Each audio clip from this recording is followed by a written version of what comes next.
Welcome, ladies and gentlemen, to the bbpodcast. This is your host, B.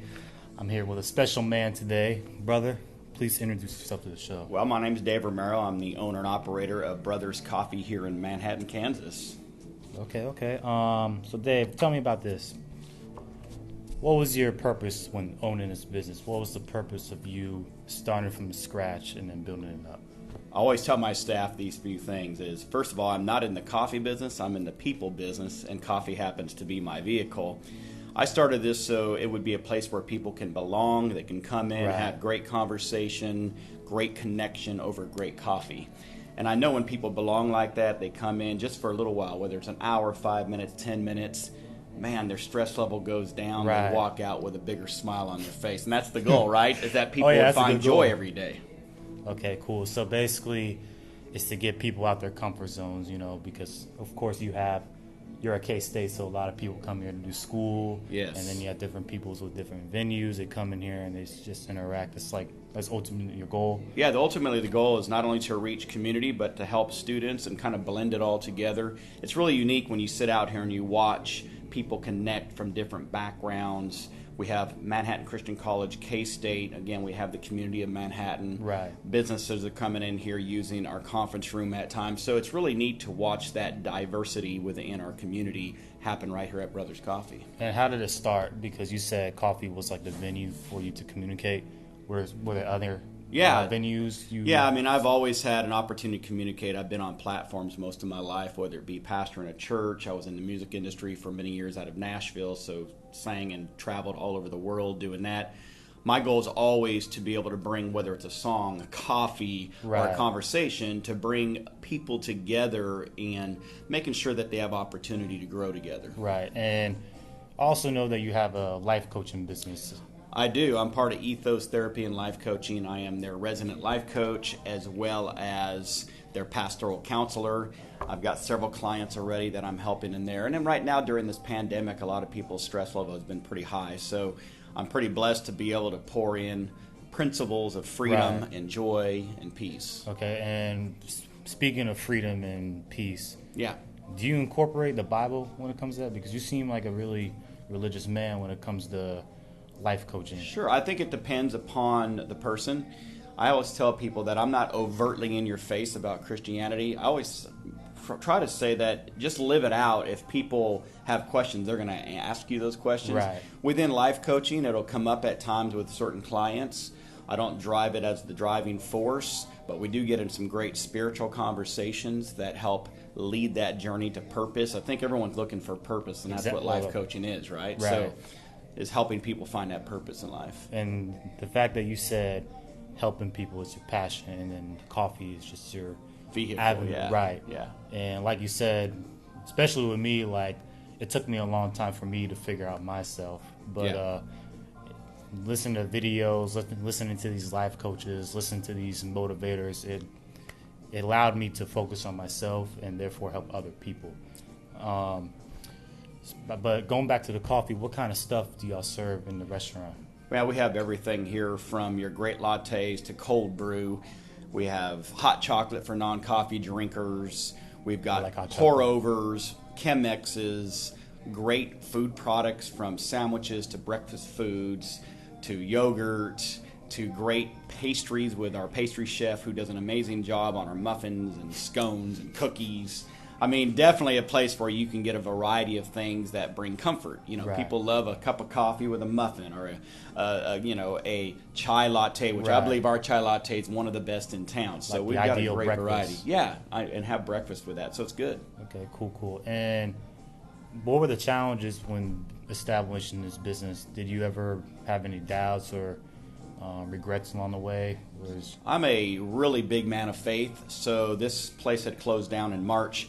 And then when July came around and I heard it was for sale, I went to my business partner and said, hey, I have faith that if we just jump out off the plank here in the middle of this pandemic to create an environment that will help people, I believe as we get on the other side of this pandemic, we're going to see great things. And so we've just been digging that ditch every day since August 10th and watching this thing grow a little bit at a time and watching our staff grow as well. Yeah, so you're looking for the long term, not the short term. Correct. And speaking of the pandemic, how did you have to adapt to that that crazy situation? 2020 was a crazy year. So how were you adapting? Obviously, we had to, had mandates by our county and our city for masks and social distancing, and so we had our tables kind of separated a little bit, but by the grace of God, man, we haven't had any issues here good. Ever since we've opened up, and I've served thousands of people over the last 6 months, so I'm thankful for that. Part of that is a great staff. Our staff does an incredible job of keeping the place clean,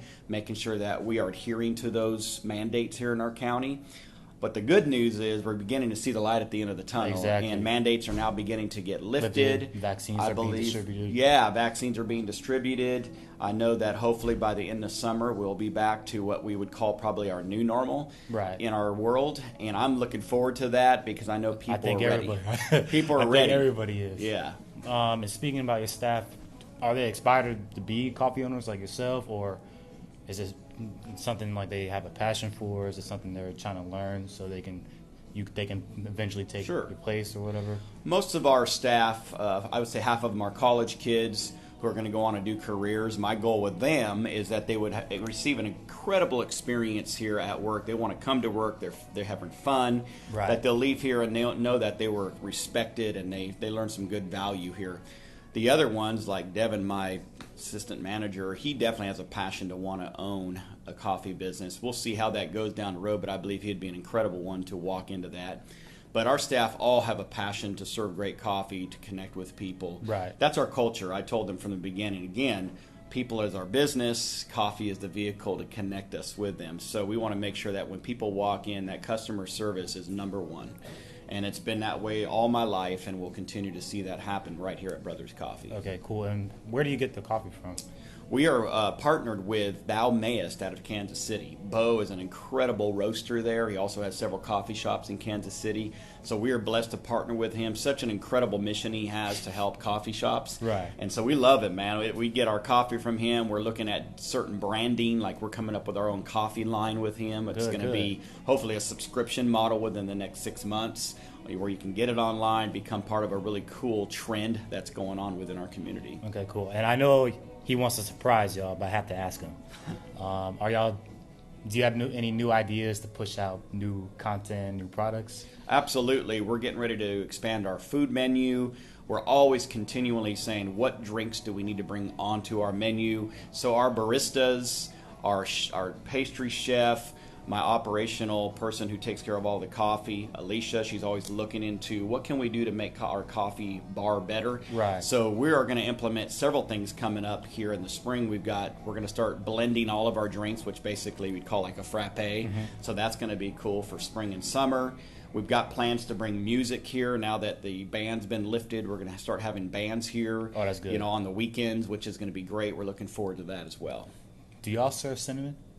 We do have cinnamon. Okay, cool. Because I'm a big advocate with having coffee with my cinnamon. Yeah, cinnamon's incredible for you anyways. It's a great addition to about anything you can use. Antioxidant. It is, yes. It's great. Okay, cool. And your past, whenever you did these interviews, you did these podcasts, did you transition any of those skills into what you're doing now? Absolutely. Everything has led up to this point. Being on a platform, speaking, singing, podcasts, have been blessed to do a lot of TV. It's one of the things that I've always had a passion for, even as a young kid, being around the music industry, what my dad was in. And so I was blessed to be able to have those platforms. So I bring all of that experience here, again, to connect with people, provide incredible conversation over great coffee. And hopefully when they leave, they've experienced kind of a full thing. They just think full scope. Full scope. And that's our goal every single day. Okay, cool. And for future coffee business prospects, do you have any advice or wisdom you can give to them? Sure, I would say look into your brand. What do you want it to be? At the end of the day, what do you want people to know? The message. Because at the end of that's what people are looking for. They're looking for what's your message through your business. Now, you can sell a cup of coffee. Anybody can sell a cup of coffee or a pastry. But we're not selling that. We are providing an environment that happens to sell great product. The environment people are looking for. People are looking for connection. They're looking for that hope. And, man, we just want when they open up those doors, they sense, man, I belong here. Matter of fact, I've had college kids will sit in that corner on these couches and say, I feel safe in this place. And, man, what an incredible thing for me to hear, that they feel safe. They love being here. They're telling other people, you need to go to Brothers. not so much just for the coffee, though it's great. You need to go there because they The have environment. incredible, the vibe, yeah. Right. My brother, Khalid, he also does coffee too. He distributes it too. And he actually recommended me to come here. Awesome. And I greatly appreciate I greatly appreciate y'all letting me use the venue and stuff. It's, Absolutely. It's a wonderful place. We're great. We're so grateful to be able to host you. Thank you. And I love seeing young talent rise up in the podcast world and other things I know you want to do. So anything we can do or anything I can do specifically to see that happen for you, that's a great joy for me. Right. And I return the favor by, pushing out social media, branding. Absolutely. Yeah. But hey, ladies and gentlemen, this was the B&B podcast. Thank you, Dave, for allowing yourself to be on the show. Make sure y'all like and subscribe, and always stay focused, y'all. Stay focused. God bless you guys. Peace.